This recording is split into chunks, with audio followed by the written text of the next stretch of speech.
presented by RB Music.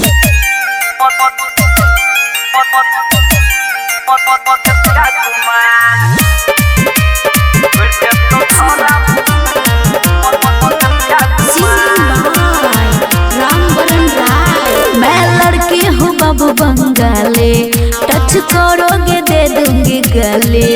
Don't touch me. मैं लड़की हूँ बाबू बंगाली, टच करोगे दे दूंगी गले। समझे? ज्यादा बोलोगे तो मैं ले लूंगी जान। धोती कुर्ता पगड़ी पहचान, फिर देव तो छौरा मधुसिया गुमान। धोती ही कुर्ता पगड़ी पहचान, फिर देव तो छौरा मधुसिया गुमान। अच्छा, माँ दुर्गा रिकॉर्डिंग स्टूडियो, भटिया बाजार, नेपाल।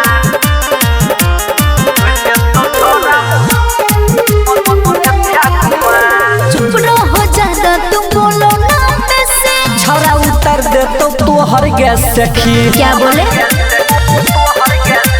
चुप रहो ज्यादा तुम बोलो ना वैसे। छौरा उतर दे तो तोहर गैस सखी। बड़ी बाप के बेटी हो ना समझो आसान। धोती ही कुर्ता पगड़ी पहचान, तो फिर देव तो छौरा मधुसिया गुमान। चल हट। धोती ही कुर्ता पगड़ी पहचान, अरे जाजा, फिर देव तो छौरा मधुसिया गुमान। तेरे जैसे बहुत है।